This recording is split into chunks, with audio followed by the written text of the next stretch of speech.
Ancient Rome. The year is 60 BC in the Senate House. The chief priest is about to perform a ritual to determine the future of Rome. This was a common practice during those times. People were superstitious and believed that the will of the gods needed to be understood before any important decision was made. So it was decided that the omens would be read, the signs of fate interpreted, and the destiny of Rome revealed. The announcement was grim. The omens foretold chaos, conflict, and the fall of a great leader. Everyone was worried, especially the members of the ruling class. Who was this great man who was going to die? They racked their brains trying to figure it out. Little did they know that they were standing in the very same room as the man whose end they were discussing. He was sitting right next to them, completely unaware of the prophecy.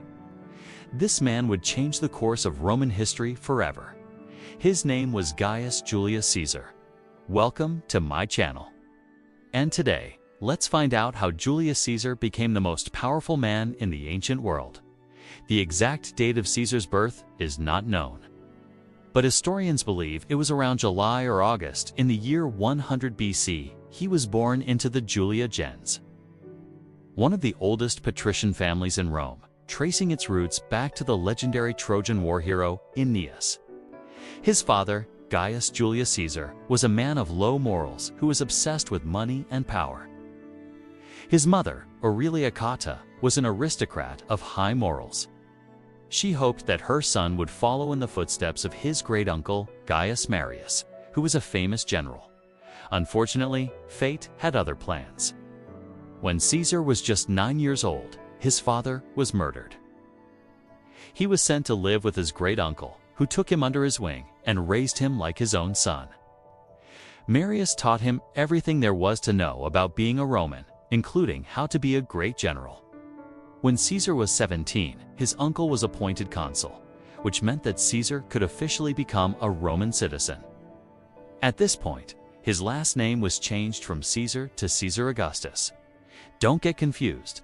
There will be many more Caesars after him. Caesar wanted to follow in his uncle's footsteps and become a military tribune. This was a position in the Roman army where you basically got to see what it was like to be a soldier. The pay was pretty good too, but there was a problem. You couldn't hold the position unless you were related to a senator. Caesar's great-uncle was a senator, so it shouldn't have been a problem. But here's the thing. At the time, there was a civil war raging in Rome, and Marius had taken sides. He asked Caesar to stay away from the fighting so that if anything happened to him, Caesar would be safe. Of course, Caesar didn't listen to him. Instead, he ran away from home and joined the military. He served as an aide to a general named Lucius Cornelius Sulla. Eventually, Sulla learned that Caesar was just a teenager who lied about his age to join the army. Instead of having him put to death for lying, he merely kicked him out of the military and ordered him to return home. Now, at this point, you might think that Caesar's story is over. I mean, he's just a kid who lied about his age and got caught. What's so interesting about that? Well, here's the thing. Lying about your age and getting caught isn't the worst thing that can happen to you. Sure, you might get in trouble for it, but chances are you'll be fine in the end. It's not like anyone's going to remember what you did when you were a teenager. That's what makes Caesar's story so interesting. He didn't let getting kicked out of the army stop him. Instead, he used it as motivation to succeed. He knew that if he wanted to make something of himself, he had to do it on his own. So he started from scratch and worked his way up. He held various minor positions until he saved the city of Rome from an earthquake in 89 BC. Then he went to the province of Hispania and conquered part of it. When he returned to Rome in 84 BC, he was given a triumph, which was a celebration for a successful military campaign. Now, this wasn't enough for Caesar. He wanted more power, so he started making plans to seize control of the Roman Republic. To do this, he needed money. Luckily for him, he was related to the Crassus family, one of the richest families in Rome. Through his marriage, Caesar gained access to their fortune and used it to fund his campaigns. In 82 BC, he led an army to the province of Gallia, where he stayed for 7 years. During his time in Gallia, Caesar accomplished two things. First, he defeated the Gauls and made them submit to Rome. Second, he made a lot of money.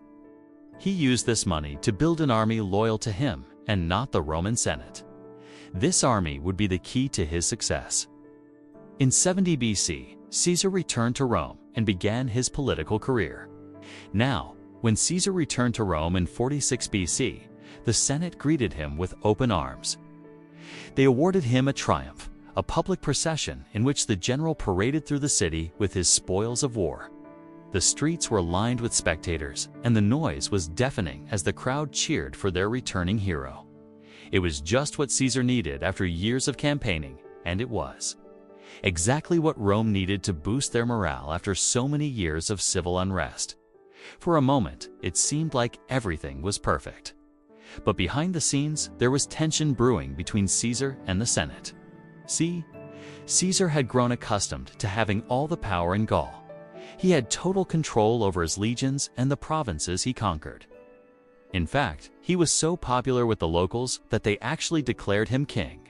And while Caesar didn't accept the title, he knew how much power it came with.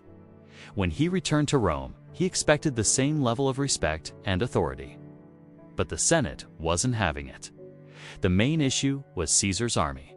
As we said, Caesar had grown very fond of being a military leader, and he was reluctant to give it up. But according to Roman law, provincial governors couldn't hold on to their armies once they left their province. They were supposed to return their legions to Rome and only keep enough soldiers to protect themselves while in the provinces. Caesar refused to do this, and because of that, the Senate had reason to be suspicious. It didn't help that Caesar had been named dictator in 48 BC, even though he never set foot in the city since that appointment. And if you're wondering who appointed him and why, it was Pompey. See, when Pompey realized that he might lose the civil war against Caesar, he went to the Senate and asked them to declare Caesar a public enemy, someone Rome was technically not at war with. That meant Caesar's soldiers could attack anyone loyal to Rome without consequence. This is when Caesar crossed the Rubicon. The Rubicon River was the boundary between Cisalpine Gaul and Italy, and it was forbidden to cross with an army. So, by doing so, Caesar was committing an act of war against Rome.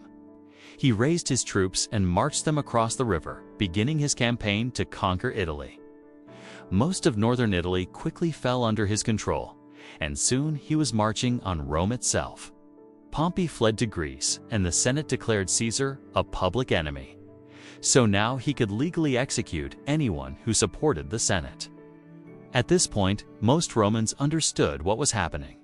Rome was on the verge of civil war, and before long, Caesar's forces faced off against the armies of Pompey, the great outside the city of Pharsalus in Greece. The battle was fierce and hard-fought, but in the end, Caesar's forces were victorious. With Pompey defeated, the die was cast. Soon, Caesar's troops took control of Rome and his rivals either fled or were executed. Caesar was now the undisputed master of Rome.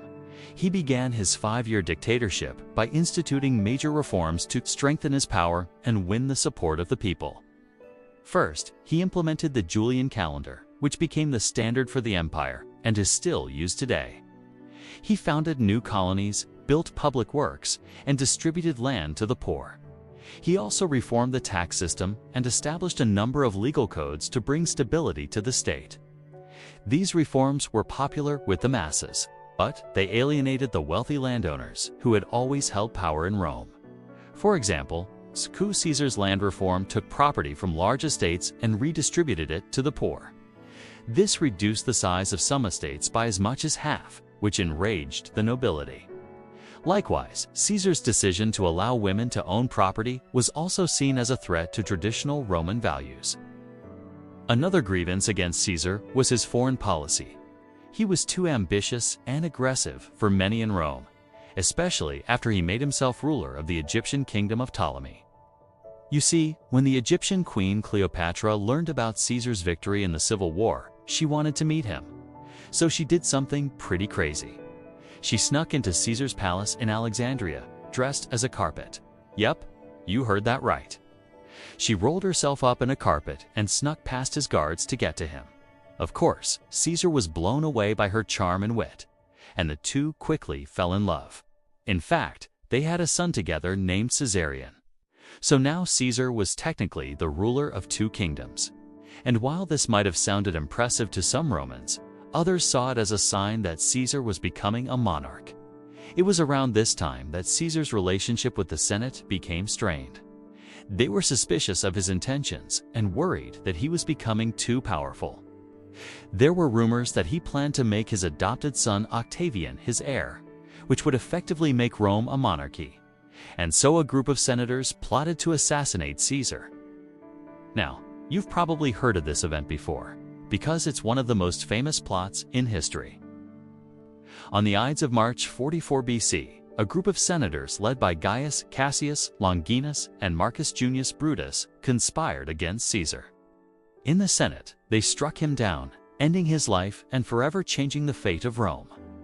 Caesar was betrayed by those he once called friends. Blow after blow was struck, not just against the man, but against the very heart of Rome. The assassination was supposed to be the first step in restoring the Republic, but it backfired. Caesar had made himself very popular with the masses, and his death outraged the people of Rome. They blamed the senators for his death and demanded revenge. As for the assassins, they tried to flee Rome, but Octavian hunted them down and executed them. Even Brutus, once Caesar's trusted friend and confidant, turned against him that day, a betrayal that would echo through history. With Caesar dead, Octavian inherited his fortune and power. He was renamed Augustus and became the first emperor of Rome. The Roman Republic was over. The assassins failed to realize that Caesar's popularity was unrivaled. They thought that they could restore the Republic by killing Caesar, but they only succeeded in making him a martyr. In the centuries that followed, Caesar's face was put on coins, statues, and even buildings. His name became synonymous with power and ambition. But despite his larger-than-life reputation, Caesar was ultimately just a man. He had strengths and weaknesses, successes and failures. But what sets him apart from other historical figures is the impact he had on the world. He transformed Rome from a republic to an empire, and he did it in a way that few could have imagined. Now, whether you view Caesar as a hero or a villain, one thing is for sure: he was a man of destiny. He knew that he was destined for greatness, and he worked tirelessly to achieve his goals.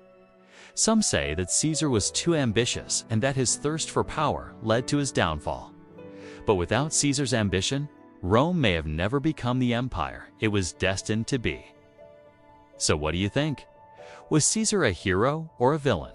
Let us know in the comments below. Also, before you go, make sure to check out our other videos on the great Julius Caesar. We've got a whole playlist of videos on his life and times. And don't forget to subscribe for more great content. Thanks for watching, and we'll see you next time.